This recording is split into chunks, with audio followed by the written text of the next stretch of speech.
Now let's go to Capitol Hill. We've got member of the Armed Services Committee, Democratic Senator Joe Manchin of West Virginia. He's with us. Joe, so you're doing it again. You are going to go out and spend your days staring at grass and watching it grow. Why?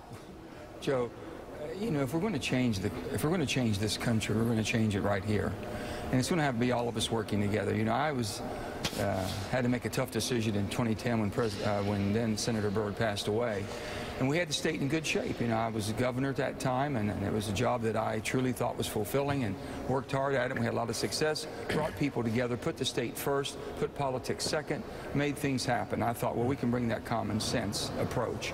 It's been much more challenging than I ever thought it could be, Joe. Right. But with that being said, I've seen some glimmers of hope. I think that we can make a difference. We've got to make a difference.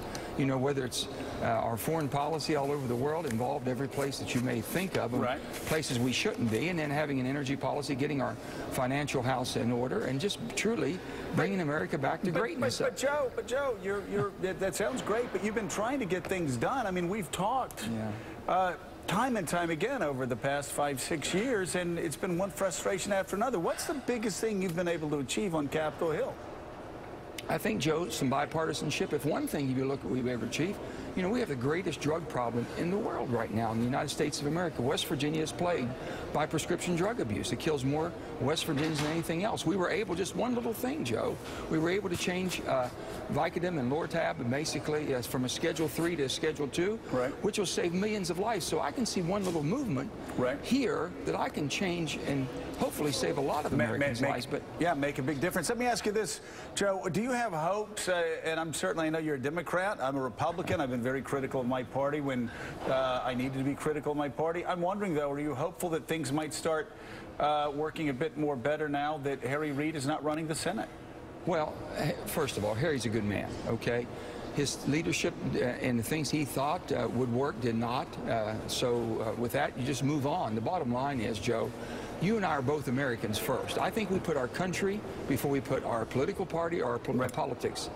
That's the way I feel, and I think you're the same way. And I think we have more people. I just hope they come out and speak about that. You know, the risk we take is doing the right thing and getting defeated. That's not too bad, Joe, but me walking away, I think, would be much worse when I have a chance to make a difference. So I'm in the middle now. They're looking for somebody in the middle. They need 6 of me to make something work. Yeah, so you talk about doing the right thing and being defeated, taking that risk. After Newtown, you and I actually talked an awful lot about how we disagreed with the NRA, despite the fact they've been our political allies for our entire life, and talked about the need for background checks. 90% of Americans supported background checks, and a couple people in the NRA's office in Washington, D.C. were against it, even though they used to be for it.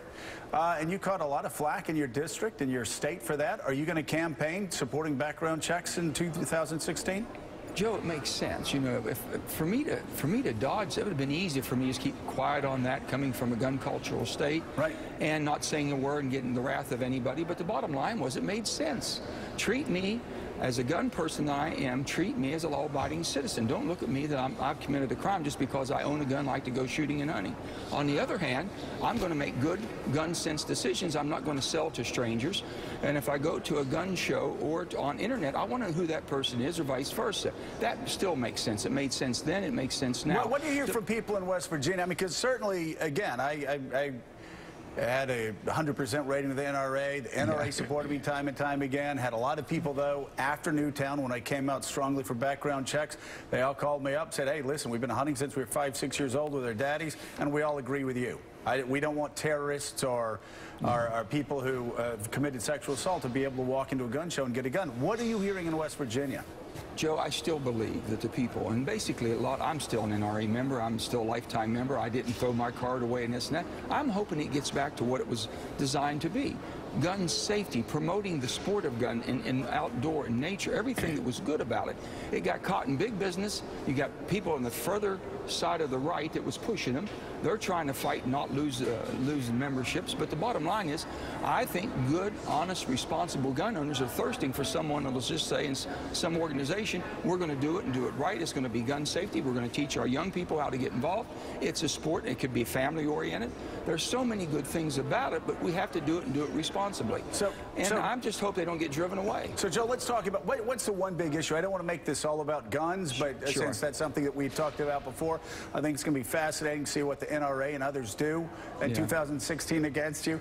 I suspect they will treat you well, but we shall see. But what's the top issue for you? What are you going to be campaigning on? The number one issue, no generalities, specifically, what's the top issue you're going to be taking back to West Virginia?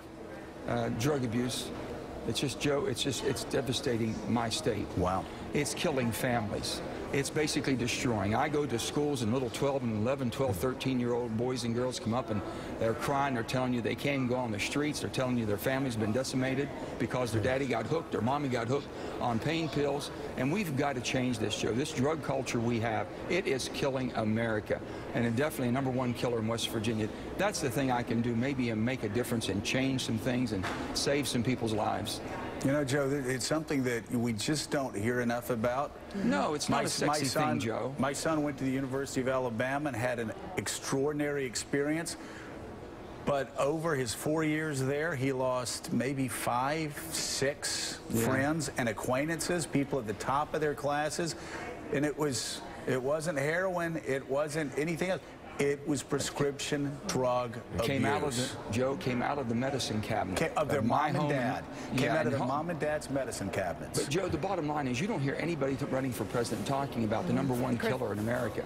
And I don't know why. And we keep bringing more powerful drugs on. Why does the FDA keep approving it? I've got 2 bills right now to try to stop that and not let them just go ahead and pass things through that are killers. Yeah. They don't need to bring this lethal drugs on the market. And we've got to make sure that we're doing everything we can to protect America. I got to do everything I can to protect West Virginia. And I'll assure you I'm going to do it. Joe Manchin, thank you so much. Can I see your boat sometime? I hear it's great.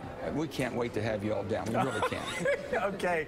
Thank you so much. Okay, we always Joe. love having you on, Joe. Good luck buddy. out there. Thank you. All right. Thank Up and say hi to Coach Saban for me. Still ahead. They call each other brother. They're good friends. It's a good thing to be. It's a good friend to have. Yeah. Still ahead. We've got